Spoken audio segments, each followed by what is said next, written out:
नमस्कार विद्यार्थी मित्रांनो, जॉग्रफी बाय अवधूत कल्याणे या ऑनलाईन यूट्यूब प्लॅटफॉर्मवरती, या ऑनलाईन एज्युकेशन प्लॅटफॉर्मवरती तुमच्या सर्वांचं स्वागत आहे।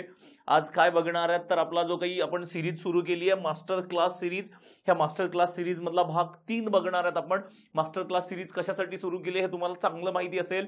जो काही भूगोलाच्या संभाव्य प्रश्नांचा भाग आहे तो भूगोलाच्या संभाव्य प्रश्नांचा म्हणा किंवा अतिसंभाव्य प्रश्नांचा भाग बघण्यासाठी आपण ही मास्टर क्लास सुरू केली आहे। आणि ह्या मास्टर क्लासच्या भाग 3 मध्ये आलोय आपण।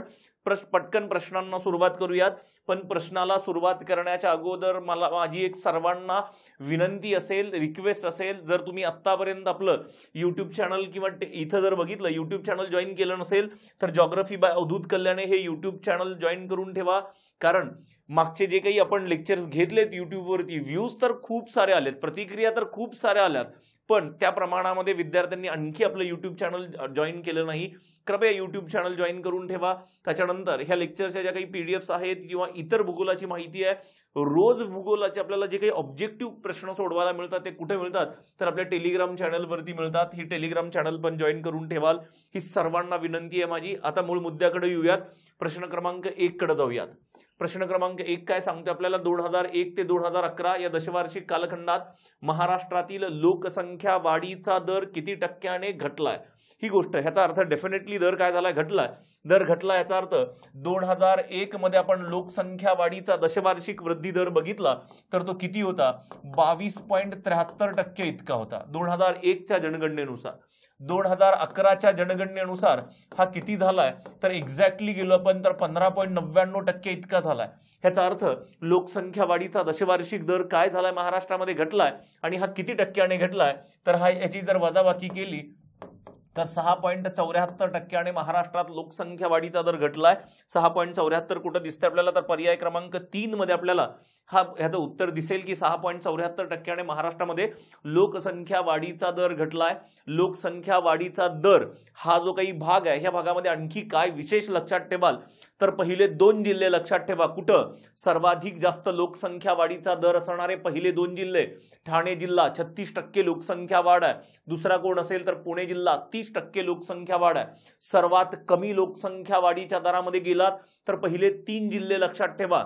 सर्वात कमी लोकसंख्या वाढीचा दर जर सर्वात कमी मध्ये आलोत आपण, सर्वात कमी, ही गोष्ट विशेष लक्षात ठेवा।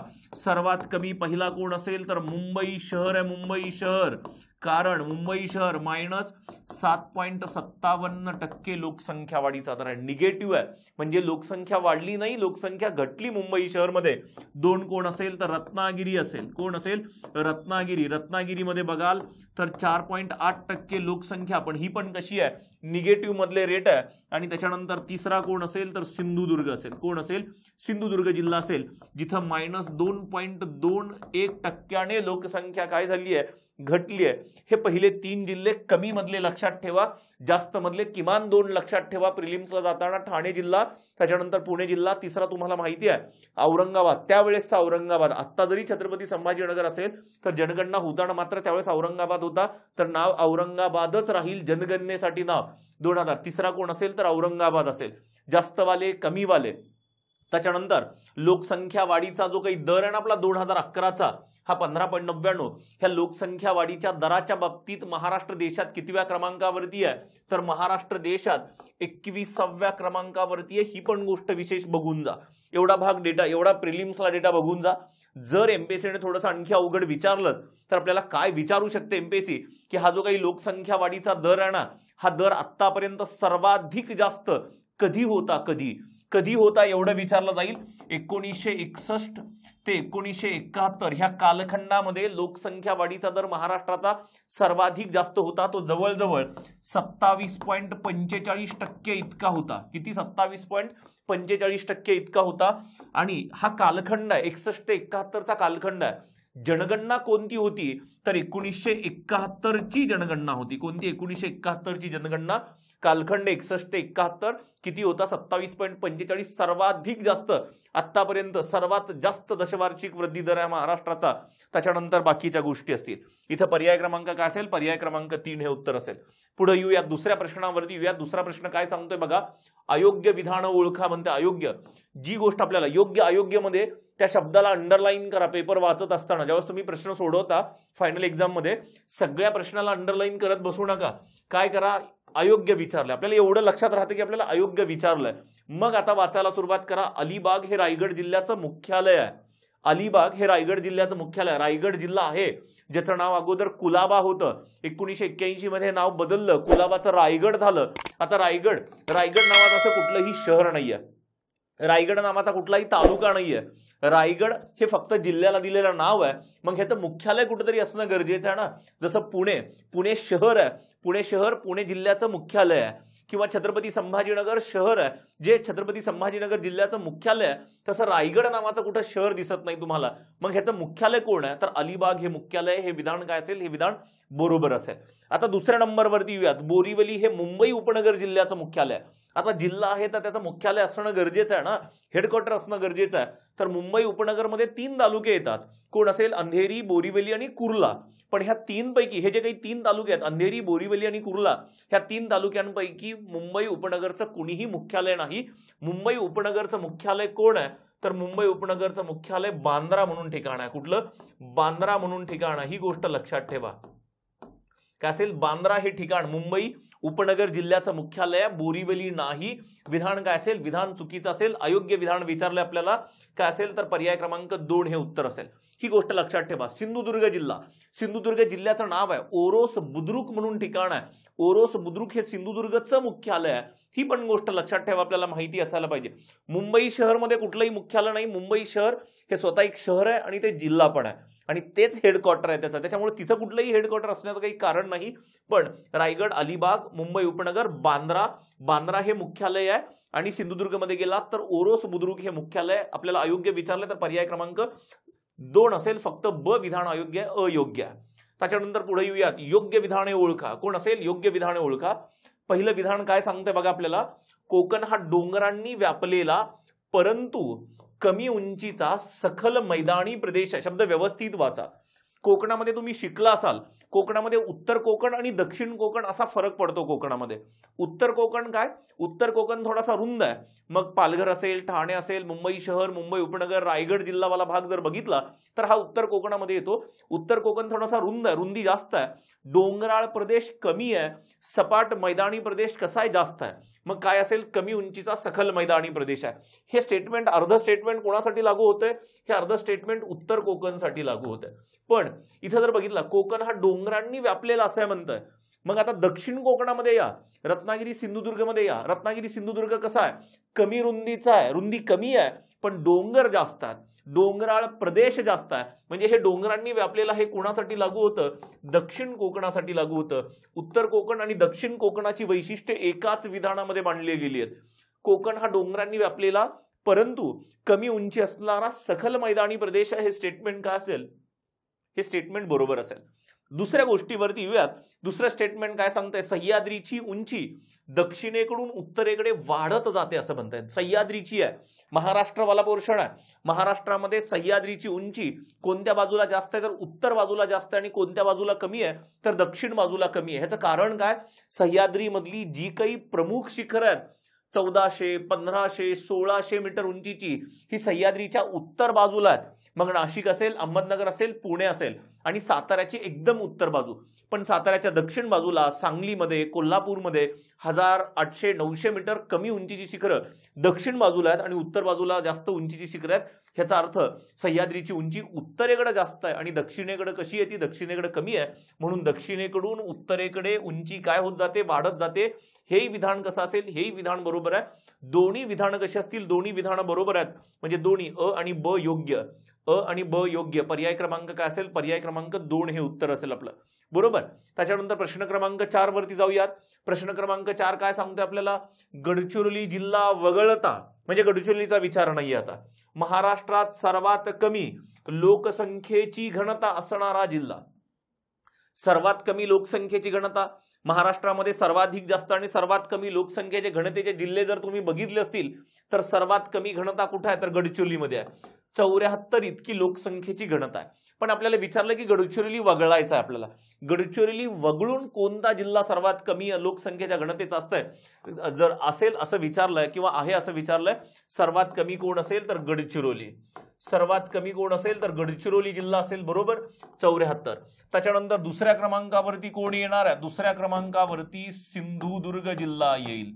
कोण येईल? सिंधुदुर्ग जिल्हा येईल. किती आहे सिंधुदुर्ग जिल्ह्याची? 163 इतकी लोकसंख्येची घनता आहे. इथे आहे सिंधुदुर्ग 163. इथे जर बघितलं तर पर्यायामध्ये चंद्रपूर गेला तर चंद्रपूर 193 असेल, त्याच्यानंतर रत्नागिरी गेला तर रत्नागिरी 196 असेल. हे कमीवाले आहेत. मग गडचिरोली वगळला तर कोण आहे? सिंधुदुर्ग सर्वात कमी लोकसंख्येची घनता असणारा जिल्हा आहे. तर पर्याय क्रमांक काय असेल? पर्याय क्रमांक 4 हे उत्तर असेल. 163 इतकी लोकसंख्येची घनता आहे. लोकसंख्येच्या घनतेमध्ये सुरुवातीची 4-5 जिल्हे व्यवस्थित बघा. महाराष्ट्राच्या लोकसंख्येची घनता किती आहे? 365 आहे 2011च्या जनगणनेनुसार. 2001च्या जनगणनेनुसार ती किती होती? 315 इतकी होती. 2001 315, 2011 365. वाढ झाली आहे का घट झाली आहे? वाढ झाली आहे. कितीने वाढ झाली आहे? 50 ने वाढ झाली आहे. ही माहिती लक्षात ठेवा.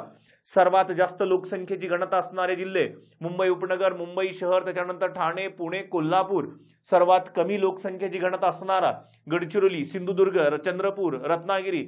हा विशेष डेटा प्रिलिम्सला जाताना लक्षात ठेवा. ह्या गोष्टीवरती हमखास प्रश्न असतील का तर असतील. इथं असेल पर्याय क्रमांक 4 हे उत्तर असेल.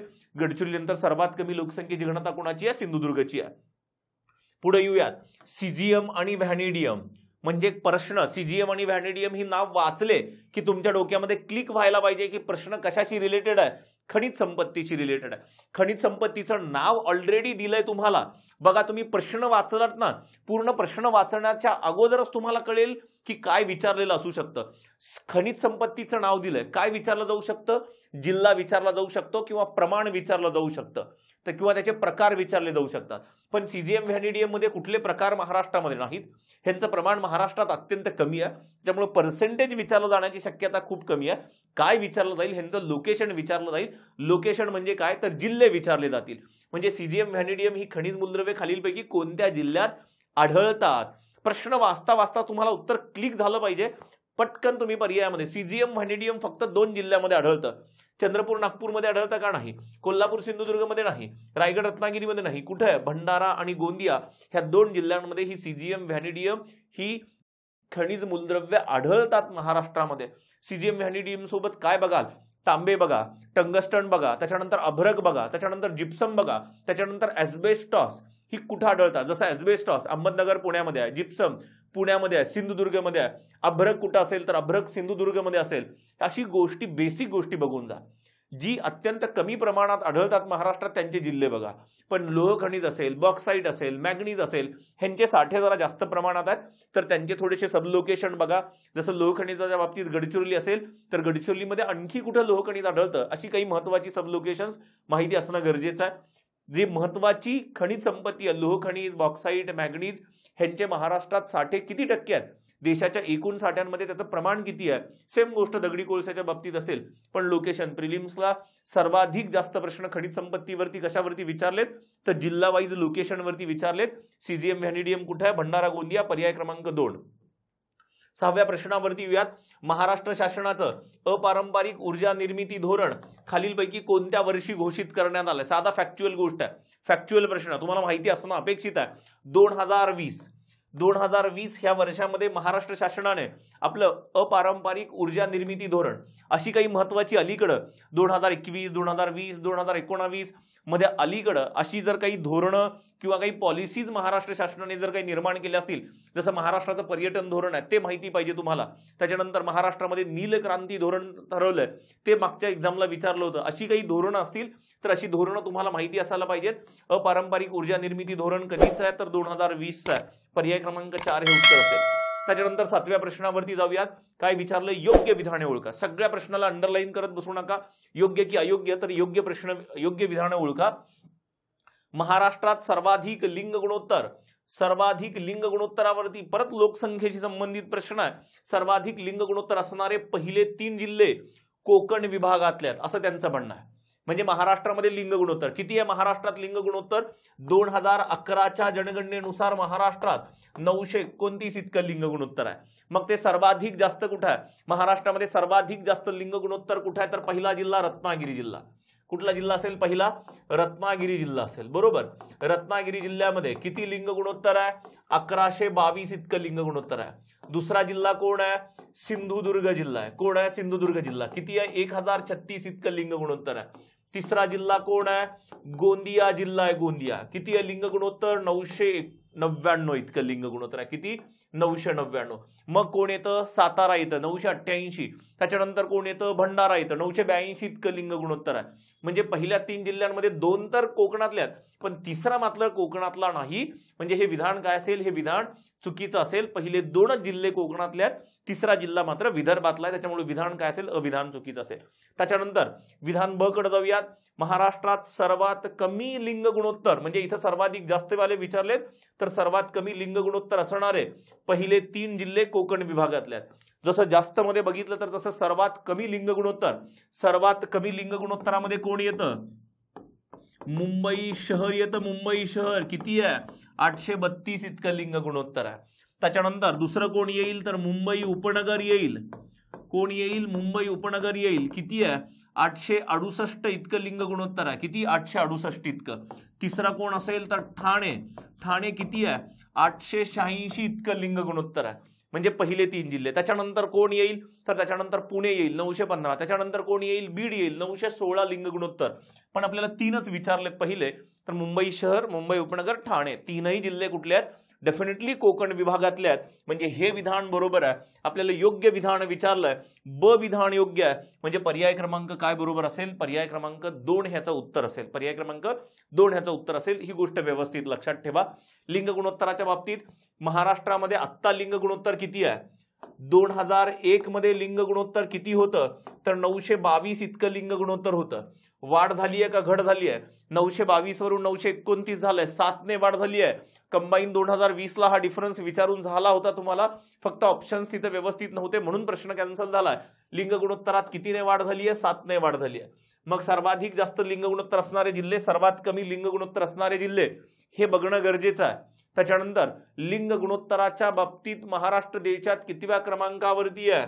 22व्या क्रमांकावरती आहे. ही गोष्ट पण जाताना बघून जा. ही गोष्ट पण जाताना लोकसंख्यामध्ये लिंग गुणोत्तराच्या बाबतीत बेसिक गोष्टी आपल्याला माहिती असायला पाहिजेत. चला, प्रश्न क्रमांक 7 नंतर थोडासा आपला भाग, जी गोष्ट तुमच्यापर्यंत पोहोचणं गरजेचं आहे, ज्या गोष्टीसाठी जर बघितलं तर संयुक्त पूर्व परीक्षा आणि मुख्य परीक्षा ह्यांची एक basic foundation batch geography by Avadhoot Kalyani या ऑनलाईन ॲपवरती उपलब्ध आहे.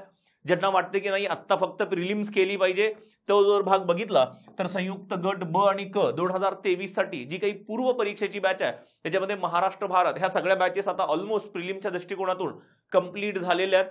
ती बॅच सुद्धा जॉग्राफी बाय अवधूत कल्याणी या ऑनलाईन एज्युकेशन ॲपवरती उपलब्ध आहे. ॲप इन्स्टॉल करा, एकदा बघा, तिथं उपलब्ध आहे. ह्याचा डेफिनेटली फायदा होईल तुम्हाला. त्याच्यानंतर पुढे येऊयात, योग्य जोड्या लावा. योग्य जोड्या लावामध्ये एक बाजू काय सांगतेय? एक बाजू जिल्हे दिलेत आणि दुसऱ्या बाजूला काय दिले? तर धबधबे दिलेत. जिल्हे, कोणत्या जिल्ह्यामध्ये कोणता धबधबा आहे? आता सिंधुदुर्गमध्ये लगेच कळेल आपल्याला. सिंधुदुर्गमध्ये कोण आहे? अंबोली नावाचा धबधबा आहे, कारण प्रसिद्ध ठिकाण आहे, सर्वाधिक जास्त पावसाचं ठिकाण आहे. त्याच्यानंतर सातारा जिल्ह्यामधले 3 धबधबे विशेष फेमस आहेत: ठोसेघर, लिंगमळा आणि वंजराई धबधबा. म्हणजे इथलं कोण दिलंय? तर ठोसेघर. 4, 3 गोंदियामध्ये कोण असेल? तर दरकेसा नावाचा धबधबा. अहमदनगरमध्ये गेला तर रंधा, आणि इथं जर बघितलं तर भंडारदरा अहमदनगरमध्ये. म्हणजे कोण असेल? 1, 4, 3, त्याच्यानंतर 2 आणि 1. 4, 3 आपल्याला कुठं दिसतंय? 4 इथं दिसतंय. 4 इथं नाहीये. 4, 3, 2, 1 नाहीये, इथं दिसतंय. 4, 3, 2, 1. पर्याय क्रमांक काय असेल? तर पर्याय क्रमांक 4 ह्याचं उत्तर असेल. 4, 3, 2, 1. बाकीचे पण धबधबे, जसं सौताडा धबधबा आहे बीड जिल्ह्यामध्ये, सोमेश्वर किंवा दूधसागर धबधबा आहे नाशिक जिल्ह्यामध्ये, त्याच्यानंतर सहस्त्रकुंड धबधबा यवतमाळ किंवा नांदेड जिल्ह्याच्या सीमेवरती असणारा धबधबा, अशी काही नावं आहेत. जसं अहमदनगरमध्ये रंधा फॉल ऑलरेडी विचारून झालाय, भंडारदरा धबधबा आहे, ती गोष्ट आपल्याला माहिती असायला पाहिजे. ह्या गोष्टी आपल्याला बेसिक गोष्टी धबधब्यांच्या माहिती असणं गरजेचं आहे. प्रिलिम्सला असे साधे प्रश्न विचारले जातील. नैसर्गिक पर्यटनामधला हा भाग येतो. पुढे जाऊयात 9व्या प्रश्नावरती जाऊयात. 9वा प्रश्न काय सांगतोय, खालीलपैकी डॅश डॅश हे तलावांचे प्रमुख शहर म्हणून प्रसिद्ध आहे. आतापर्यंत आपण जिल्हा वाचत होतो, तलावांचा जिल्हा, गोंदिया जिल्हा म्हणतो आपण तलावांचा जिल्हा, जिथे छोट्या छोट्या नैसर्गिकरित्या छोट्या छोट्या तलावांची निर्मिती झाली आहे. तसा तलावांचं शहर म्हणून कोण प्रसिद्ध आहे, तर डायरेक्टली उत्तर काय असेल, ठाणे हे उत्तर असेल. ठाणे तलावांचं शहर म्हणून प्रसिद्ध आहे. पर्याय क्रमांक काय असेल, तर पर्याय क्रमांक 3. गोंदिया हा तलावांचा जिल्हा आहे, शहर नाही. ठाणे हे उत्तर असेल, पर्याय क्रमांक 3. 10 वरती जाऊया. 10 काय सांगतोय बघा, 2011 मध्ये महाराष्ट्र राज्याची पुरुष साक्षरता दर 75.90 होता. तुम्ही जर साक्षरता वाचली असेल तर महाराष्ट्रामध्ये सध्या पुरुष साक्षरता 2011च्या जनगणनेनुसार 88.4% इतकी पुरुष साक्षरता, 88.4%, म्हणजे 75.90 आहे का नाही. 75.90 ही कुणाची साक्षरता आहे, 2011 नुसार महाराष्ट्रातल्या स्त्री साक्षरतेचं प्रमाण आहे 75.90%. स्टेटमेंट वरती येऊया. दुसऱ्या, 2011 मध्ये महाराष्ट्र राज्याची महिला साक्षरता दर 82.3 होती. मी मगाशी सांगितलं किती होतं महिला साक्षरता, तर 75.90 इतकी महिला साक्षरता होती. 82.3 हे नाही. 82.3 काय आहे, तर 2011ची महाराष्ट्राची साक्षरता, एकूण साक्षरता 82.3 आहे, महिला साक्षरता नाही. हेही विधान काय असेल, तर चुकीचं असेल. कारण पुरुष साक्षरता बघितली, पुरुष साक्षरता 2011 नुसार पुरुष साक्षरता बघाल तर ही पुरुष साक्षरता किती आहे, 88.4% इतकी आहे. 2011 नुसार स्त्री साक्षरता बघाल तर स्त्री साक्षरता किती आहे, 75.90% इतकी आहे. म्हणजे आणि एकूण साक्षरता जर बघितली आपण महाराष्ट्रामध्ये, म्हणजे ह्या दोन गोष्टी जर बघितल्या तर ही दोन्ही विधानं काय असतील, चुकीचे असतील. पर्याय क्रमांक काय जर बघितलं, आपल्याला काय विचारलं, योग्य विधाने ओळखा. योग्य विधाने यापैकी नाही काय असेल उत्तर, यापैकी कोणतंही विधान काय नाही, योग्य नाही. दोन्ही विधानं कशी आहेत, अयोग्य आहेत. यापैकी नाही असा पर्याय असेल.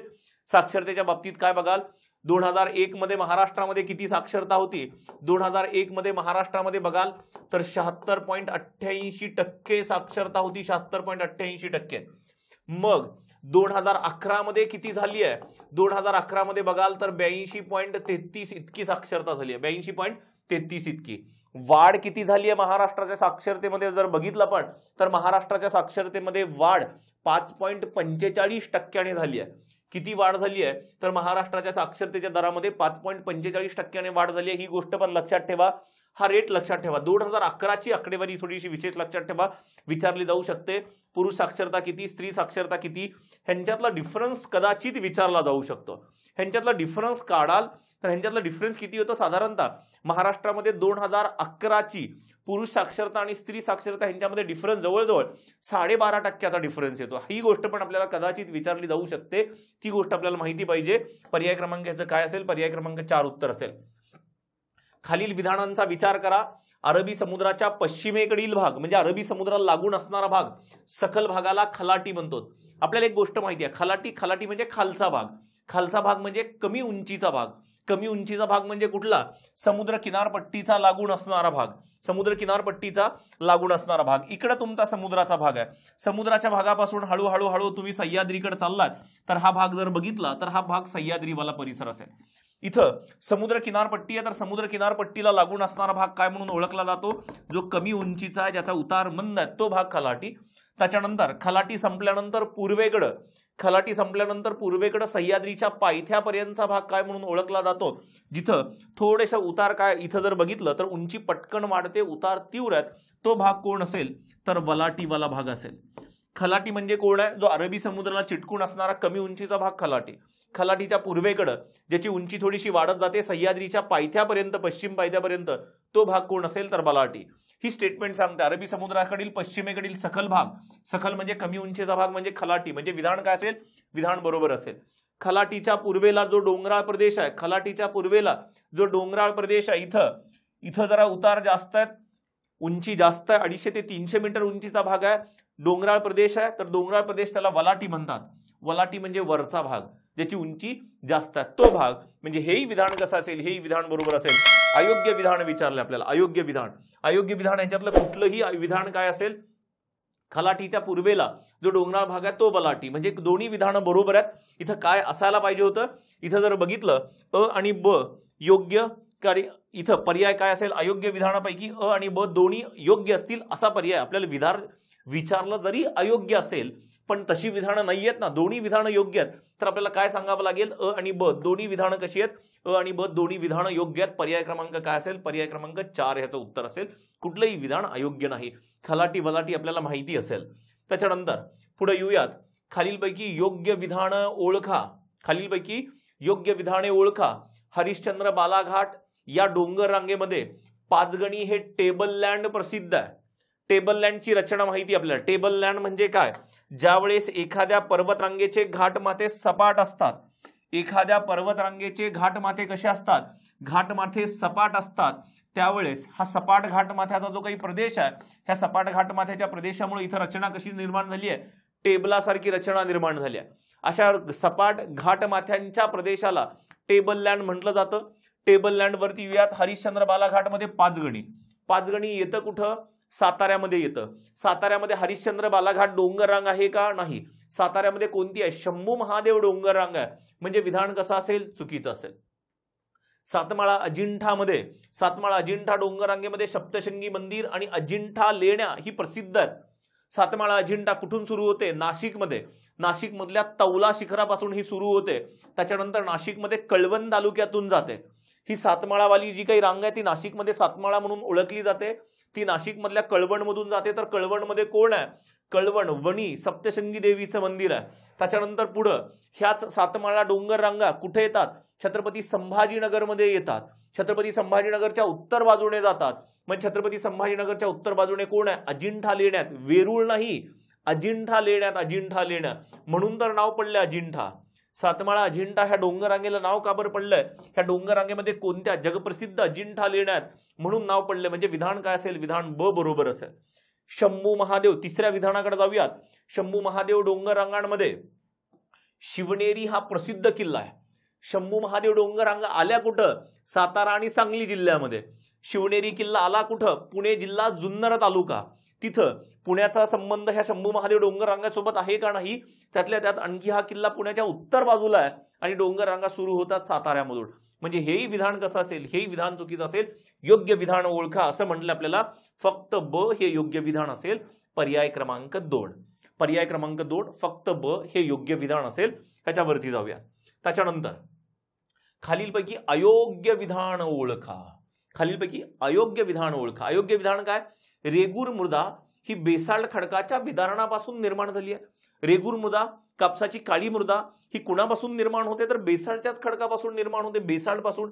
बेसाल्टमध्ये जिथं कमी पावसाचा प्रदेश आहे, जिथं मध्यम पावसाचा प्रदेश आहे, त्या भागात बेसाल्टचं भौतिक विदारण होऊन, भौतिक अपक्षय होऊन कोण निर्माण झाले, रेगूर मृदा निर्माण झाली आहे.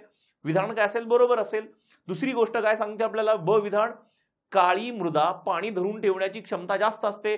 कारण ह्या रेगूर मृदेमध्ये म्हणा किंवा काळ्या मृदेमध्ये म्हणा चिकण मातीचं प्रमाण जास्त आहे. चिकण मातीचं प्रमाण किती टक्क्यांपर्यंत आहे, 55% चिकण मातीचं प्रमाण आहे. म्हणजे मातीच्या कणांचा आकार लहान आहे. जेवढा मातीच्या कणांचा आकार लहान असेल ना, तेवढं पाणी धरून ठेवण्याची क्षमता काय असेल, जास्त असेल. मग पाणी धरून ठेवण्याची क्षमता कशी आहे, हिची जास्त आहे. विधान ब पण बरोबर असेल. तिसरी गोष्ट, या मृदेत असणाऱ्या टिटॅनी फेरस मॅग्नेटाइट मुळे तिला कसला रंग प्राप्त झालाय, काळा रंग प्राप्त झालाय. टिटॅनी फेरस मॅग्नेटाइट, लोह आणि मॅग्नेशियम. इथे जर बघितलं तर मॅग्नेशियमचं संयुक्त टिटॅनी फेरस मॅग्नेटाइट. हेही विधान काय असेल, हेही विधान बरोबर असेल. आपल्याला अयोग्य विधान विचारलंय, ह्याच्यातलं कुठलंही विधान अयोग्य नाही. तीनही विधानं कशी आहेत, तीनही विधानं योग्य आहेत. म्हणजे यापैकी नाही. रेगूर मृदेच्या बाबतीत आणखी गोष्ट काय लक्षात ठेवाल, रेगूर मृदेमध्ये कोणते रासायनिक घटक जास्त आहेत आणि कोणते रासायनिक घटक कमी आहेत. जसं चुनखडी calcium carbonate, magnesium carbonate, potash, लोह हे घटक रेगूर मृदेमध्ये जास्त आहेत.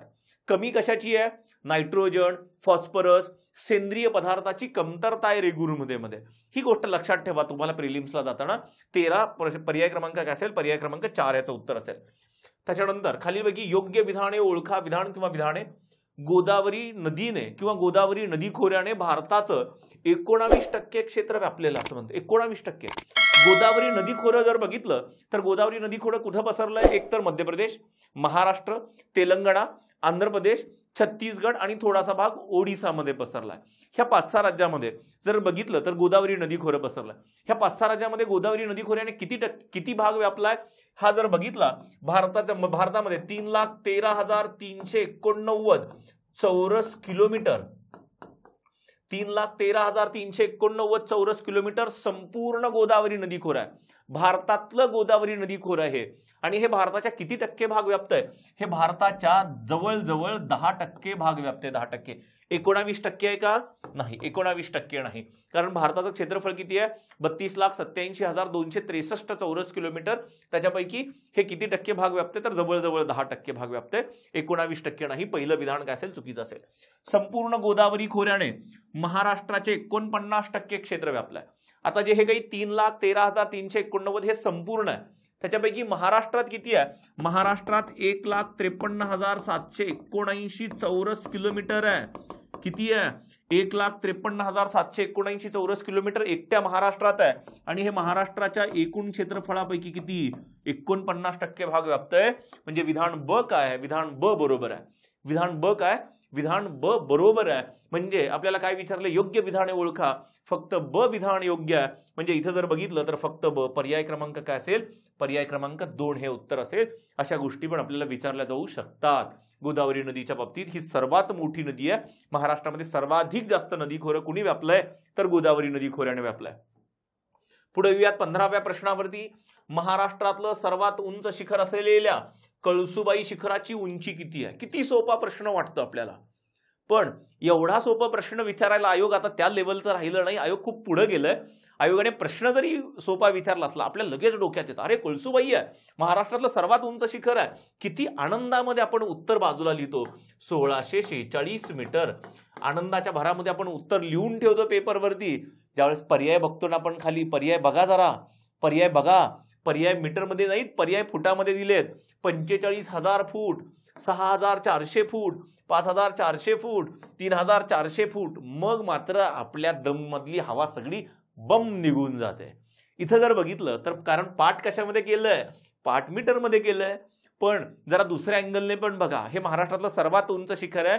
इथे एमपीएससी कधी ना कधीतरी गुगली पॉइंट देणार आपल्याला, पण आपल्याला गुगलीवरती, एमपीएससीच्या गुगलीवरती आपली विकेट पडता कामा नये. कारण आपण एक पाऊल पुढे असलं पाहिजे. एमपीएससीच्या एक पाऊल पुढे काय सांगताय? 1646 मीटर म्हणजे किती? 5,400 फूट इतकी कुणाची उंची आहे? तर महाराष्ट्रातल्या सर्वात उंच शिखर कळसुबाईची उंची आहे. पर्याय क्रमांक काय असेल? पर्याय क्रमांक 3. तुम्ही म्हणाल सगळ्याच शिखरांची फुटामध्ये उंची बघायची का? तर नाही. कळसुबाई का? तर कळसुबाई विचारलं जाऊ शकतं आपल्याला. कळसुबाई हे महाराष्ट्रातलं सर्वात उंच आहे. त्याच्यावरती कधी ना कधीतरी थोडंसं फोकस 1646 वरून कुठं जाऊ शकतं, तर 5,400 फुटावरती जाऊ शकतं. त्याच्यामुळे ही गोष्ट विशेष लक्षात ठेवा. बाकीच्या इतर शिखरांची कुठं फूटमध्ये कॅल्क्युलेट करत बसू नका. उंची कळसुबाईचीच लक्षात ठेवा फक्त. त्याच्यानंतर 16व्या प्रश्नावरती येऊयात. अयोग्य पर्याय निवडा. योग्य नाही, अयोग्य पर्याय निवडा. एका बाजूला धरण दिलेत आणि दुसऱ्या बाजूला जलाशय दिलेत. धरण कोणतं आहे? उजनी धरण आहे. उजनी धरणाच्या जलाशयाला काय नाव आहे? यशवंत सागर नाव आहे. महाराष्ट्राचे पहिले मुख्यमंत्री श्री यशवंतराव चव्हाण यांच्या नावाने नाव दिले यशवंत सागर. बरोबर. म्हणजे हे विधान काय असेल? हे बरोबर आहे. अयोग्य नाही, हे योग्य आहे. मध्य वैतरणा. मध्य वैतरणा आलात तर मध्य वैतरणा धरण आहे कुठं नेमकं? हे मध्य वैतरणा धरण येतं पालघरमध्ये, वैतरणा नदीवरती. लोवर वैतरणा एक धरण आहे. लोवर वैतरणा म्हणजे मोडक सागर. लोवर वैतरणा कोण असेल? लोवर वैतरणा म्हणजे कोण आहे? तर लोवर वैतरणा म्हणजे मोडक सागर धरण आहे. मोडक सागर. मोडक सागर धरणालाच काय म्हणतात? तर लोवर वैतरणा म्हणतात. दुसरी गोष्ट, मग हे तर मध्य वैतरणा विचारलाय.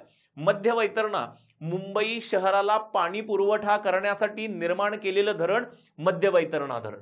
मुंबई शहराला पाणी पुरवठा करण्यासाठी पालघर जिल्ह्यामध्ये वैतरणा नदीवरती निर्माण करण्यात आलेलं अलीकडचं म्हणजे 2015-16 मध्ये निर्माण करण्यात आलेले हे धरण आहे मध्य वैतरणा. आणि ह्या मध्य वैतरणाच्या जलाशयाला काय नाव दिलंय? हिंदू हृदय सम्राट बाळासाहेब ठाकरे धरण असं नाव दिलंय. जगन्नाथ शंकर शेठ नाही. जगन्नाथ शंकर शेठ नाही. मध्य वैतरणा हे मुंबई महानगरपालिकेच्या खर्चातून बांधलेलं धरण आहे. मध्य वैतरणा हे मुंबई महानगरपालिकेच्या खर्चातून बांधलेलं धरण आहे. मुंबई शहराला पाणी पुरवठा करण्यासाठी बांधलंय म्हणून काय नाव दिलंय तर हिंदू हृदय सम्राट बाळासाहेब ठाकरे जलाशय किंवा धरण असं नाव दिलंय, म्हणजे पर्याय क्रमांक 2 अयोग्य आहे. पर्याय क्रमांक 2 अयोग्य आहे. माणिकडोह कुकडी नदीवरती असणारा धरण आहे. शहाजी सागर जलाशय पुणे जिल्हा. चांदोली धरण वारणा नदीवरती सांगली जिल्ह्यामध्ये असणारं धरण. वसंतदादा पाटील यांच्या नावाने दिलं नाव वसंत सागर. काय असेल दोन्ही. 3 नंबर पण बरोबर आहे, 4 नंबर पण बरोबर आहे. चुकीचं कोण आहे तर मध्य वैतरणा जगन्नाथ शंकर शेठ नाही, तर हिंदू हृदय सम्राट बाळासाहेब ठाकरे धरण आहे. क्लिअर. पर्याय काय असेल पर्याय क्रमांक 2 बरोबर असेल. 17व्या प्रश्नावरती येऊयात. 17वा प्रश्न काय सांगतोय जायकवाडी धरणाबद्दल योग्य विधान ओळखा. जायकवाडी धरणाबद्दल योग्य विधान ओळखा. बघा जायकवाडी बद्दल काय, जायकवाडी तर माहिती आपल्याला सगळ्यांना माहिती आहे. आपण काय पाठ करून ठेवलं, जायकवाडी धरण, गोदावरी नदी, पैठण तालुका, छत्रपती संभाजीनगर जिल्हा. पण आयोग जरा बाजूला जातं, काहीतरी वेगळं विचारण्याचा प्रयत्न करतं, म्हणून तर ते आयोग आहे. त्याची बरोबरी कुणी करू शकत नाही, पण आपण त्या लेवलला जाण्याचा प्रयत्न करतो. इथं जर बघितलं तर अविधान काय सांगतंय, हे धरण गोदावरी नदीवरती असून ते 1976 मध्ये पूर्ण करण्यात आलंय. गोदावरी नदीवरती पैठण तालुक्यात छत्रपती संभाजीनगर जिल्ह्यामध्ये हे जे काही जायकवाडी धरण बांधलंय हे कधी पूर्ण झालंय तर हे ऑक्टोबर 1976 मध्ये पूर्ण झालंय. ऑक्टोबर 1976 मध्ये पूर्ण झालंय. डेट दिली आहे. आणि ह्याचं उद्घाटन कोणाच्या हस्ते आहे, ह्या धरणाचं उद्घाटन श्रीमती इंदिरा गांधी, तत्कालीन पंतप्रधान भारताच्या श्रीमती इंदिरा गांधी यांच्या हस्ते धरणाचं उद्घाटन आहे. विधान काय तर विधान बरोबर आहे. 1976 मध्ये ऑक्टोबर 1976 मध्ये धरणाचं उद्घाटन झालंय तत्कालीन पंतप्रधानांच्या हस्ते. दुसरं विधान काय सांगते बघा, या प्रकल्पास जपान देशाचं सहकार्य लाभलंय. जे काही आर्थिक सहकार्य लागलंय की हे धरण बांधण्यासाठी, ते आर्थिक सहकार्य कोणत्या देशाचं लागलंय, जपान देशाचं लागलंय. हेही विधान बरोबर आहे. तिसऱ्या विधानावरती येऊयात. पाणी साठा क्षमतेच्या बाबतीत महाराष्ट्रातलं सर्वात मोठं धरण आहे. महाराष्ट्रातलं सर्वात मोठं धरण आहे असं म्हणणं आहे ह्यांचं. ह्याची जर कॅपॅसिटी बघाल, पाणी साठवून ठेवण्याची जायकवाडीची कॅपॅसिटी बघाल तर जायकवाडीची कॅपॅसिटी किती आहे, 102 TMC आहे. 102 TMC. पण ह्याच्यापेक्षा आणखी एक मोठं धरण आहे महाराष्ट्रामध्ये. कोण असेल, उजनी धरण आहे. उजनी धरण, उजनी धरणाची कॅपॅसिटी किती आहे, 107 TMC. काय असेल 107 TMC. ही कॅपॅसिटी बऱ्याच ठिकाणी थोडीशी वेगवेगळी आहे, पण थोडंसं गव्हर्नमेंट रेकॉर्ड व्यवस्थित बघाल तर उजनी धरणाची कॅपॅसिटी किती आहे, 107 TMC. पाणी साठा क्षमतेच्या बाबतीत उजनी धरण महाराष्ट्रातलं सर्वात मोठं धरण आहे. पाणी साठा क्षमतेच्या बाबतीत 107 TMC. त्याच्यानंतर कोण आहे तर त्याच्यानंतर जायकवाडी धरण आहे. पाणी साठा क्षमतेच्या बाबतीत हे सर्वात मोठं नाही, हे दुसऱ्या क्रमांकाचं धरण आहे. हे जायकवाडी काय तर दुसऱ्या क्रमांकाचं धरण आहे, पहिल्या क्रमांकाचं नाही. विधान क चुकीचं आहे. पहिलं उजनी, 2 जायकवाडी, तिसरं कोण असेल तर तिसरं कोयना धरण आहे. कोयना धरण, ज्याला आपण शिवाजी सागर जलाशय म्हणतो. कोयना नदीवरती सातारा जिल्ह्यात पाटण तालुक्यामध्ये असणारं धरण कोयना जलाशय ज्याला, किंवा शिवाजी सागर जलाशय. मग इथं काय असेल तर विधान क चुकीचं आहे. योग्य विधान विचार आपल्याला बघितलंय अ आणि ब, अ आणि ब, फक्त अ आणि ब. पर्याय क्रमांक काय बरोबर असेल, पर्याय क्रमांक 2 हे याचं उत्तर असेल. अ आणि ब ही 2 विधानं बरोबर आहेत. अशा गोष्टी पण आपल्याला थोड्याशा हटके गोष्टी माहिती असणं अपेक्षित आहे. त्याच्यानंतर पुढे येऊयात. 18व्या प्रश्नावरती येऊयात. 18वा प्रश्न काय सांगतोय, महाराष्ट्राची आर्थिक पाहणी 2021-22 नुसार, 2021-22 नुसार योग्य विधान ओळखा. योग्य विधान काय सांगतंय, महाराष्ट्र दूध उत्पादनाच्या बाबतीत देशात 3ऱ्या क्रमांकावरती आहे. महाराष्ट्र दूध उत्पादनाच्या बाबतीत 3ऱ्या क्रमांकावरती आहे का, नाही. महाराष्ट्र दूध उत्पादनाच्या बाबतीत देशात कितव्या, 7व्या क्रमांकावरती आहे. कितव्या, 7व्या क्रमांकावरती आहे. ही गोष्ट लक्षात ठेवा. हे विधान काय असेल, चुकीचं असेल. अंडी उत्पादनाच्या बाबतीत महाराष्ट्र देशात कितव्या क्रमांकावरती आहे, 7व्या क्रमांकावरती. हे विधान बरोबर आहे. आणखी काय सांगताय, आर्थिक पाहणी काय सांगते 2021-22 ची, मांस उत्पादनाच्या बाबतीमध्ये महाराष्ट्र उत्तर प्रदेश नंतर 2ऱ्या क्रमांकावरती आहे. मांस उत्पादन ह्याच्या बाबतीमध्ये जर बघितलं तर महाराष्ट्र कितव्या क्रमांकावरती आहे, 2ऱ्या क्रमांकावरती आहे. ही पण गोष्ट लक्षात ठेवा. म्हणजे इथं जर बघितलं तर दूध उत्पादनाच्या बाबतीत 7वा, म्हणजे पहिलं विधान चुकीचं आहे. आपल्याला विचारलंय योग्य विधान ओळखा, ब योग्य आहे. म्हणजे काय असेल, फक्त ब विधान योग्य असेल. फक्त कोण, ब विधान योग्य असेल. ही गोष्ट आपल्याला माहिती असणं आवश्यक आहे. मांस उत्पादनाच्या बाबतीत 2रा, अंडे उत्पादनाच्या बाबतीत 7वा, दूध उत्पादनाच्या बाबतीत ही कितव्या क्रमांकावरती असेल तर 7व्या क्रमांकावरती असेल. अशा काही बेसिक गोष्टी आपल्याला माहिती असणं आवश्यक आहे. त्याच्यानंतर आणखी एक गोष्ट, येणाऱ्या गट ब आणि गट क साठी ऑनलाईन बॅचेस तर मगाशी बघितल्या, पण जी काही बेसिक फाउंडेशन बॅच आणि प्रिलिमची बॅच ऑनलाईन ॲपवरती उपलब्ध आहेत. येणाऱ्या गट ब आणि गट क साठी ज्यांना ऑफलाईन बॅच करणं शक्य आहे अशी ऑफलाईन बॅच आपण, पण ती पण कशी, fast track offline batch. Fast track offline किती दिवसाची आहे? 12 दिवसाची फास्ट ट्रॅक ऑफलाईन बॅच आहे. गट ब आणि गट क च्या पूर्व परीक्षेसाठी 12 दिवसामध्ये महाराष्ट्र आणि भारत सगळा कव्हर होणार. पण वैशिष्ट्य जर बघाल, ह्या बॅचमध्ये तुम्हाला प्रत्येक टॉपिक वाईज नोट्स असतील, प्रत्येक टॉपिक वाईज टेस्ट असतील. ज्या फास्ट ट्रॅक टेस्ट म्हणून घेतो आपण, जी जर बघितलं तुम्हाला 10 मिनिटांमध्ये 40 प्रश्न सोडवायचे आहेत किंवा 12 मिनिटांमध्ये 40 प्रश्न सोडवायचे आहेत, अशा फास्ट ट्रॅक टेस्ट प्रत्येक टॉपिकवरती ह्या बॅचमध्ये घेतल्या जातील. तुम्हाला टॉपिक वाईज नोट्स असतील. 12 दिवसामध्ये ही बॅच संपेल सगळी. पण ही बॅच सुरू कधीपासून होते? ही बॅच सुरू होते 21 मार्च पासून. 21 मार्च मंगळवार पासून. वेळ कधीची आहे? वेळ सायंकाळी 4 ते 6. तुम्हाला ऍड्रेस दिला इथं, तुम्हाला ऍड्रेस दिलाय. टेलिग्राम चॅनलची लिंक मी दिलेली आहे. टेलिग्राम चॅनल जॉईन करून ठेवा. टेलिग्राम चॅनलवरती लोकेशन शेअर करेल. 21 तारखेला डेमो लेक्चर असेल. 21 तारखेला काय असेल? डेमो लेक्चर असेल. 22 तारखेपासून रेग्युलरली बॅच सुरू होतीये. बॅचचे टायमिंग काय? रेग्युलर बॅचचा टायमिंग काय असेल? पुढचे 12 दिवस बॅच सुरू झाल्यानंतर 4 ते 6:30, 2.5 ते 3 तास ही बॅच रोज चालेल. रोज ही ऑफलाईन बॅच आहे. ही काय ऑनलाईन बॅच नाही, ही ऑफलाईन बॅच आहे. Offline batch fast track batch 12 दिवसाची गट ब आणि गट क च्या पूर्व परीक्षेसाठी. 12 दिवसामध्ये तुम्हाला जॉग्राफी चांगल्या पद्धतीने कॉन्फिडन्स वाढेल. 12 दिवसामध्ये बऱ्याच जुन्या विद्यार्थ्यांनी ह्याचा अनुभव घेतलाय. 12 दिवसामध्ये बऱ्याच जणांना 11-12 मार्क्स सुद्धा आले जॉग्राफीमध्ये फक्त 12 दिवसामध्ये. ही गोष्ट लक्षात ठेवा. प्रश्न क्रमांक 19 वरती येऊयात. प्रश्न क्रमांक 19 काय सांगतोय? पीएम कुसुम योजना. पीएम कुसुम योजना कोणत्या बाबीशी संबंधित आहे? कोणत्या घटकाशी संबंधित आहे? अन्नधान्य उत्पादनाशी संबंधित आहे का? स्वयंपाकाचं इंधन पुरवण्याशी का? सौर कृषी पंप स्थापन करण्यासाठी किंवा कृषी वित्त पुरवठा करण्यासाठी? कशासाठी आहे? पीएम कुसुम काय बघा, प्रधानमंत्री, आपल्या प्रधानमंत्र्यांनी इथं जर बघितलं, प्रधानमंत्र्यांच्या नावाने सुरू झालेली योजना आहे प्रधानमंत्री किसान.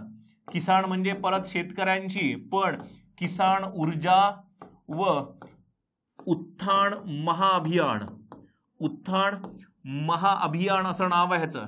ही जर योजना बघाल तर प्रधानमंत्री किसान ऊर्जा व उत्थान महाअभियान काय असेल? महाअभियान म्हणजे शेतकऱ्यांशी रिलेटेड आहे. प्रधानमंत्री किसान शेतकऱ्यांशी रिलेटेड आहे, म्हणजे स्वयंपाकाचं इंधन अन्नधान्य उत्पादन वाढवण्याशी संबंधित नाही.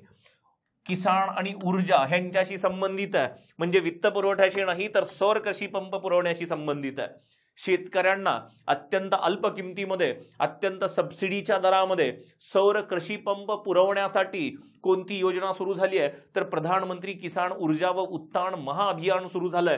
त्याला शॉर्ट फॉर्म काय नाव दिलंय? पीएम कुसुम असं नाव दिलंय. कधीपासून सुरू झालं हे? तर 2019-20 पासून सुरू झालं. 2019-20 पासून सुरू झालेले हे महाअभियान आहे, ही योजना आहे. कोणत्या नावाने? तर पीएम कुसुम नावाने. काय केलं जातं ह्याच्यामध्ये? शेतकऱ्यांना 3 HP, 5 HP, 5.5 HP चे सौर कृषी पंप पुरवले जातात. सौर कृषी पंप स्थापन करून दिले जातात, ज्याच्यामध्ये शेतकऱ्यांना फक्त 10% वाटा उचलायचा आहे. बाकीचा सगळा वाटा राज्य सरकार आणि केंद्र सरकार उचलणार आहे.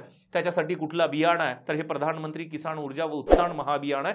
ही गोष्ट, अशा बेसिक गोष्टी आपल्याला माहिती असाव्यात. प्रश्न क्रमांक 20 वरती येऊयात. खालीलपैकी कोणती पेट्रोलियम नळ योजना, खालीलपैकी कोणती पेट्रोलियम नळ योजना ही भारतातली पहिली नळ योजना आहे? आता आपल्याला माहिती आहे पेट्रोलियमचे साठे कुठं कुठं आहेत, खनिज तेलाचे साठे कुठं कुठं आहेत.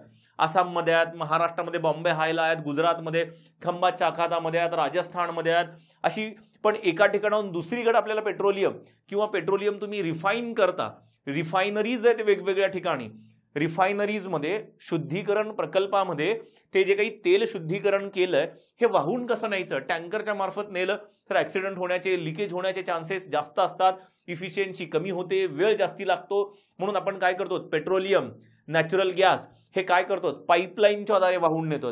त्याच्यामुळं लिकेज होण्याचा धोका कमी असेल, ऍक्सिडेंट होण्याचे धोके कमी असतील, वेळ वाचेल आपला, वेळेमध्ये पुरवठा होईल पेट्रोलियमचा. त्याच्यासाठी आपण नळ योजना सुरू केल्यात अशा वेगवेगळ्या. ही नळ योजना जर बघितली तर अशी कोणती नळ योजना? ही भारतातली पहिली नळ योजना आहे. भारतातली पहिली नळ योजना. भारतामध्ये पहिल्यांदा खनिज तेलाचे साठे कोणत्या राज्यात सापडलेत? भारतामध्ये खनिज तेलाचे साठे पहिल्यांदा आसाम राज्यामध्ये सापडलेत. म्हणजे खनिज तेलाची नळ नळी योजना सुद्धा जवळजवळ तिथंच असेल. ह्याच्यामध्ये आसाम मधलं कुठलं नाव दिसतंय? मुंबई हाय दिसतंय का नाही? मथुरा दिसतंय का नाही? हाजिरा बिजापूर दिसतंय का नाही? हे गुजरात मधलं आहे. कोण आहे?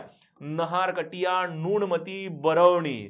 नहारकटिया, नुणमती आणि बरौनी ही भारतातली पहिली नळ योजना आहे. कुठली? पहिली नळ योजना कधी सुरू झाली आहे? 1962 ला सुरू झाली आहे. कधी सुरू झाली आहे? 1962 ला ही भारतातली पहिली पेट्रोलियम पदार्थ वाहून नेणारी पहिली नळ योजना आहे. नहारकटिया कुठं आलं? नहारकटिया आसाम मध्ये आलं. नहारकटियाला तेल साठे आहेत. नुणमतीला काय? तर तेल साठे, इथं रिफायनरी करण्याची रिफायनरी आहे, तेल शुद्धीकरण प्रकल्प आहे नुणमतीला. आणि तिथून हे कुठं पाठवलं जातं? तर बरौनीला पाठवलं जातं. सुरुवातीला नहारकटिया आणि नुणमती अशी होती, त्याच्यानंतर नुणमती ते बरौनी आली. आता ह्याचं एक्सटेन्शन झालंय. 1966 मध्ये ही बरौनी ते हल्दिया पश्चिम बंगाल पर्यंत आली. ही आसाममधून पश्चिम बंगाल पर्यंत आली. ही भारतातली पहिली नळ योजना आहे. आणखी एक गोष्ट लक्षात ठेवा, नैसर्गिक वायू सुद्धा पाईपलाईनच्या द्वारे वाहून नेला जातो. भारतामध्ये नैसर्गिक वायूचं वहन करणारी सर्वात लांब कोणती नळ योजना आहे? जर बघाल तर हाजिरा, बिजापूर आणि जगदीशपूर ही भारतातली पहिली नाही तर सर्वात लांब नळ योजना आहे. सर्वात लांब नळ योजना आहे, ही गोष्ट लक्षात ठेवा. ही भारतातली सर्वात लांब नळ योजना आहे. कोणती? हाजिरा, बिजापूर, जगदीशपूर. हाजिरा कुठं आलं? तर गुजरातमध्ये. बिजापूर मध्य प्रदेशमध्ये. जगदीशपूर कुठं आलं? तर यूपी मध्ये आलं. हाजिरा, बिजापूर, जगदीशपूर ही सर्वात लांब नळ योजना आहे. काय वाहून नेते? नैसर्गिक वायूचं वहन करते. कशाचं? नैसर्गिक वायूचं वहन करणारी ही नळ योजना आहे. किती लांब आहे? 1750 किलोमीटर लांबीची ही नळ योजना. किती? 1700. सर्वात लांब म्हटलं तर हाजिरा, बिजापूर आणि जगदीशपूर. सर्वात पहिली म्हटलं की नहरकटिया, नुणमती आणि कोण असेल? तर बरौनी असेल. 1962 ला सुरू झालेली आहे. पुढे जाऊयात. 2021व्या प्रश्नाकडे जाऊयात. 2017-18 नुसार पवन ऊर्जेच्या स्थापित क्षमतेच्या बाबतीत, इन्स्टॉल्ड कॅपॅसिटीच्या बाबतीत भारत जगात कितव्या क्रमांकावरती आहे? सर्वात जर बघितलं तर भारत 2017-18 नुसार पवन ऊर्जेच्या स्थापित क्षमतेच्या बाबतीत कितव्या क्रमांकावरती आहे? तर 4थ्या क्रमांकावरती आहे. 4थ्या. पर्याय कुठे दिसतोय? पर्याय क्रमांक 3 बरोबर असेल. 4थ्या क्रमांकावरती आहे. पहिला कोण आहे? चीन आहे. चीन. दुसरा कोण आहे? US आहे. तिसरा कोण आहे? जर्मनी आहे 2017-18च्या डेटानुसार. आणि मग जर्मनी नंतर चौथा कोण येतो? तर भारत येतं. कोण येतं? भारत येतं. ही गोष्ट आपल्याला माहिती असायला पाहिजे. पवन ऊर्जेच्या बाबतीत सर्वात जास्त पवन ऊर्जा निर्माण करणारं राज्य भारतातलं कुठलं असेल? तर तामिळनाडू. कोण असेल? तामिळनाडू राज्य सर्वात जास्त पवन ऊर्जा निर्माण करतं. महाराष्ट्र कितव्या क्रमांकावरती आहे? 2017-18च्या डेटानुसार गेलात तर महाराष्ट्र 4थ्या क्रमांकावरती आहे. 2017-18च्या डेटानुसार गेलात तर महाराष्ट्र 4थ्या क्रमांकावरती आहे. रिसेंटली 2019-20चा जो काही डेटा आहे आपल्याकडं, त्या 19-20च्या डेटानुसार गेलात तर महाराष्ट्र 3ऱ्या क्रमांकावरती आहे. ही गोष्ट लक्षात ठेवा. 2020च्या डेटानुसार गेलात तर महाराष्ट्र कितव्या क्रमांकावरती आहे? 3ऱ्या क्रमांकावरती आहे. जुन्या डेटानुसार गेलात तर 4थ्या क्रमांकावरती आहे. पण टॉपला कोण आहे? टॉपला तामिळनाडू आहे. ही गोष्ट माहिती असू द्या. भारताच्या बाबतीत भारत कितव्या क्रमांकावरती आहे? तर 4थ्या क्रमांकावरती आहे. त्याच्यानंतर योग्य जोड्या लावा. योग्य जोड्यांमध्ये काय दिले बघा. एका बाजूला म्हशीच्या प्रजाती दिल्यात आणि दुसऱ्या बाजूला कोणत्या म्हशीच्या प्रजाती कोणत्या राज्यामध्ये आढळतात ही गोष्ट आपल्याला विचारली आहे. इथं जर बघितलं तर मेहसाणा कोण आहे? मेहसाणा जिल्हा आहे. कुठे आहे जिल्हा? गुजरातमध्ये आहे. म्हणजे मेहसाणा ही कुठं असेल? तर गुजरातमध्ये आढळणारी जमात असेल. 3 नंबर. 4 नंबर गेला. 4 नंबर गेला. 1 आणि 3 मध्ये आलो आपण. नीली रावी. नील रावी म्हणा किंवा नीली रावी. रावी नदी आहे. त्या नदीच्या खोऱ्यामध्ये आढळणारी ही म्हशीची जमात आहे. रावी नदी कुठं? भारतातून हिमाचल प्रदेश, पंजाब. हिमाचल प्रदेश दिसतंय का कुठं? पण पंजाब दिसतंय. काय असेल? तर 4 नंबर. 3 आणि 4 म्हणजे पर्याय क्रमांक 1 असेल, कारण इथं 3 आणि 2 आहे. इथं काय असेल? 3 आणि 4. एलिचपुरी महाराष्ट्रात आढळते. पंढरपूर वगैरे ह्या भागामध्ये एलिचपुरी प्रजाती कुठं असेल? तर महाराष्ट्रामध्ये 2 नंबरला. त्याच्यानंतर भाडवारी कुठं असेल? तर राजस्थानमध्ये आढळणारी म्हशीची जमात आहे. अशा गोष्टी पण काही विचारल्या जाऊ शकतात. म्हशीच्या प्रजाती असतील, त्याच्यानंतर गायीच्या प्रजाती असतील, शेळीच्या असतील, त्याच्यानंतर कोंबड्याच्या असतील, त्याच्यानंतर मेंढीच्या. काही बेसिक गोष्टी आपल्याला माहिती असायला पाहिजेत. किमान बेसिक गोष्टी जसं किंवा आपल्याला अंदाज तरी असला पाहिजे की मेहसाणा गुजरातमध्ये आहे. गुजरात जिल्हा आहे. गुजरातमधला जिल्हा आहे. नील रावी नदीच्या खोऱ्यामध्ये पंजाब, हिमाचल तर नाही तर पंजाब असेल. एलिचपुरी महाराष्ट्र. तर भाडवारी कुठं असेल? तर राजस्थान. पर्याय क्रमांक काय असेल? पर्याय क्रमांक 1 ह्याचं उत्तर असेल. 3, 4, 2, 1 वाला भाग. त्याच्यानंतर 23व्या प्रश्नाकडे जाऊयात. प्रश्न काय सांगतोय, खालीलपैकी कोणती उपनदी कृष्णा नदी किंवा कोणत्या उपनद्या कृष्णा नदीच्या उपनद्या आहेत? ह्या दिलेली जी काही नाव आहेत ना, अ, ब, क, ड, ई, ह्यांच्यामध्ये कोणत्या नद्या कृष्णा नदीच्या उपनद्या आहेत असं विचारलंय. दूधगंगा आहे महाराष्ट्रात कोल्हापूर जिल्ह्यामध्ये उगम पावते आणि त्याच्यानंतर ती दंतेवाडा म्हणून तिथं ठिकाण आहे, तिथं जाऊन मिळते कृष्णा नदीला. कृष्णा नदीची उपनदी आहे. मलप्रभा, घटप्रभा आणि मलप्रभा ह्या दोन कर्नाटक राज्यामध्ये उगम पावतात आणि पुढे जाऊन कृष्णा नदीला जाऊन मिळतात. मलप्रभा आणि घटप्रभा ही उपनदी आहे, पण कर्नाटक राज्यामधली आहे. त्याच्यानंतर दिंडी कुठे आहे, तर आंध्र प्रदेश तेलंगणाच्या भागामध्ये जाऊन दिंडी मिळणारी उपनदी आहे, कृष्णा नदीची उपनदी आहे. त्याच्यानंतर मुसी नावाची नदी आहे, मुसी नदी फेमस आहे, फेमस कारण तेलंगणाची जी काही राजधानी आहे ना सध्याची हैदराबाद, हे हैदराबाद शहर कोणत्या नदीच्या काठावरती वसलंय, तर हैदराबाद शहर मुसी नदीच्या काठावरती वसलंय. मुसी नदी आंध्र प्रदेशमध्ये जाऊन तेलंगणातून वाहत जाते, हैदराबादतून वाहत जाते आणि आंध्र प्रदेशमध्ये जाऊन कृष्णा नदीला जाऊन मिळते. कृष्णा नदीची उपनदी आहे. येरळा तर सगळ्यांना माहिती आहे. महाराष्ट्रामध्ये फक्त महाराष्ट्राचा जर विचार केला तर महाराष्ट्रात कृष्णा नदीला उत्तर बाजूने येऊन मिळणारी एकमेव उपनदी कोण असेल, येरळा. म्हणजे जवळजवळ सगळ्या उपनद्या आहेत कुणाच्या आहेत, कृष्णा नदीच्या उपनद्या. तर पर्याय क्रमांक काय असेल, पर्याय क्रमांक 4. ज्या महत्वाच्या नद्या आहेत ना, जसं गोदावरी आहे, गोदावरी नंतर कृष्णा आहे, कृष्णा नंतर जर बघितलं तर तापी नदी आहे. ह्या ज्या काही महत्वाच्या नद्या ज्या महाराष्ट्रात उगम पावतात आणि महाराष्ट्राच्या बाहेर जातात, त्यांना महाराष्ट्राच्या बाहेर आणखी काही महत्वाच्या उपनद्या मिळतात का, ही गोष्ट आपल्याला माहिती असणं गरजेचं आहे. आयोग थोडंसं आता नदी प्रणालीवरती महाराष्ट्राच्या हळूहळू महाराष्ट्राच्या बाहेर जाताना दिसतंय आपल्याला प्रश्न विचारताना. त्याच्यामुळे किमान गोदावरी आणि कृष्णा ह्या दोन नद्यांच्या बाबतीत तरी महाराष्ट्राच्या बाहेर असणाऱ्या उपनद्या, जसं गोदावरीच्या बाबतीत गेला तर किन्नर साणी म्हणून आहे, शबरी म्हणून आहे, अशा नद्या आपल्याला माहिती असणं गरजेचं आहे. कृष्णा नदीच्या बाबतीत असेल दिंडी असेल, मुसी असेल, मलप्रभा असेल, घटप्रभा असेल, तुंगभद्रा असेल, कृष्णा नदीच्या प्रमुख उपनद्या आहेत. महाराष्ट्रातल्या तर माहिती आहेत आपल्याला, महाराष्ट्रातल्या तोंडपाठ आहेत, पण आयोग 2 महाराष्ट्रातल्या आणि 2 बाहेरच्या देईल, तर बाहेरच्या ओळखताना कन्फ्युजन होऊ शकतं. ते कन्फ्युजन आपलं होऊ नये म्हणून तोही भाग आपल्याला थोडासा बघणं गरजेचं आहे. त्या गोष्टीवरती तुम्ही थोडंसं बघून घ्या. हा सगळा भाग काय होता, तर संभाव्य प्रश्न, जी मास्टर क्लास आपण सिरीज सुरू केली आहे, मास्टर क्लास पद्धतीने प्रश्न चाललेत आपले सगळे, डिस्कशन त्या पद्धतीचं चाललंय. तुमचा भूगोल एकदम परफेक्ट झाला पाहिजे, त्या पद्धतीची ही मास्टर क्लास सिरीज आपण कंडक्ट करतोय. हा मास्टर क्लास सिरीजचा भाग 3 होता. ह्या मास्टर क्लास भाग सिरीज 3 मध्ये आपण जे काही प्रश्न घेतलेत, त्याचं जे काही विश्लेषण घेतलंय, ते निश्चित तुम्हाला आवडलेलं असेल. तुमच्या ज्या काही प्रतिक्रिया आहेत त्या प्रतिक्रिया कमेंट बॉक्समध्ये कळवा. मी सुरुवातीला जी काही रिक्वेस्ट केली आहे, युट्यूब चॅनल आणि टेलिग्राम चॅनल सबस्क्राईब करून ठेवा, तेवढ्या तुम्ही कराल एवढी अपेक्षा. जास्त काही बोलणार नाही, अभ्यासाची वेळ आहे तुमच्या, जास्त वेळ घेणार नाही तुमचा. आणखी ज्या काही महत्त्वाच्या संभाव्य गोष्टी आहेत, संभाव्य डेटा, संभाव्य टॉपिक्स, परीक्षेला तुम्ही जाईपर्यंत तुमच्यासोबत ही गोष्ट कायम आमची राहील. येणारे लेक्चर सुद्धा त्या दृष्टिकोनातून महत्त्वाचे असतील. अशा अनेक लेक्चर येतील 30 एप्रिलच्या कंबाईनच्या एक्झामपर्यंत. चला, ह्या लेक्चर पुरतं इथंच थांबूयात. परत आणखी नवीन संभाव्य भाग घेऊन, आणखी महत्त्वाचे टॉपिक घेऊन असंच आपण युट्यूबवरती भेटत राहू. युट्यूब चॅनल सबस्क्राईब करायला विसरू नका. इथंच थांबतो, तुमची रजा घेतो. धन्यवाद.